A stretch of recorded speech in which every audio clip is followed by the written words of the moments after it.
کتونکو یو ډېره مشهوره واقعه ده چې الله پاک موسی علیه صلات وسلام ته وویلې چې ته ستا قوم ته ووایه چې پر تی باندې قحط را روان دی او د دې قحط دپاره تی تیاري وکړئ. وایي موسی علیه صلات وسلام راغلی خپل قوم ته وویلې دا پیغام یې ورورسېد الله پاک چې پر موږ باندې قحط را روان دی د دې قحط دپاره به موږ تیاري کوو. وایي د موسی علیه صلات وسلام قوم را ولاړ سولو چې کوم د دوی همسایګانو په خپلو علاقو کې وایي په خپلو دیولو کې یې سروي وکړو.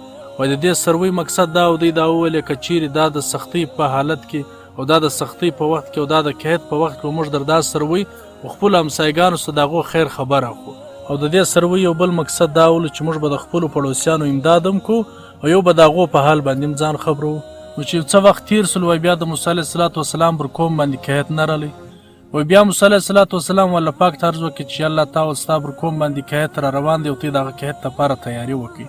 موږ د هغه قحط دپاره پوره تیاري وکړله د خپلو همسایګانو په دیولو کې مې سروي وکړو د هغو د خیر خبر دپاره. وایي بیا الله پاک ورته وفرمایل چې ما ستا پر قوم باندې په دې وجه سره قحط نه راوستی دوی په خپل منځ کې په خپل آپس کې یو پر بل باندې رحم وکړي.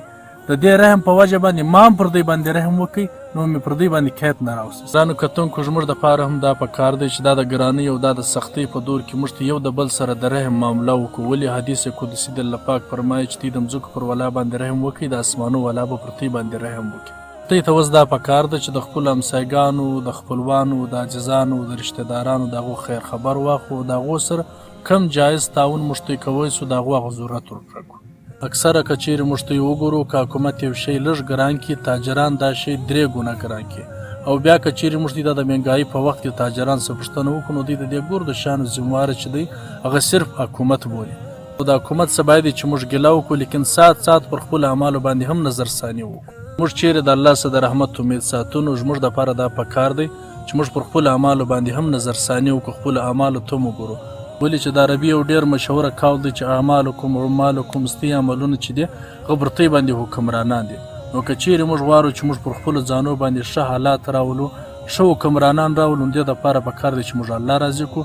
د الله د رضا بغیر د دې انسانانو بله یوه چاره نشته. هیله لرم دوستانو چې ستاسې به دا واقعه ډېره خوښه سوي او موږ ته خپله رایه په کمنټ باکس کې راکړئ او د نوې واقعې سره د نوې کیسې سره به انشاءالله بیا ستاسې سره ملاقات کیږي. د خدای په امان.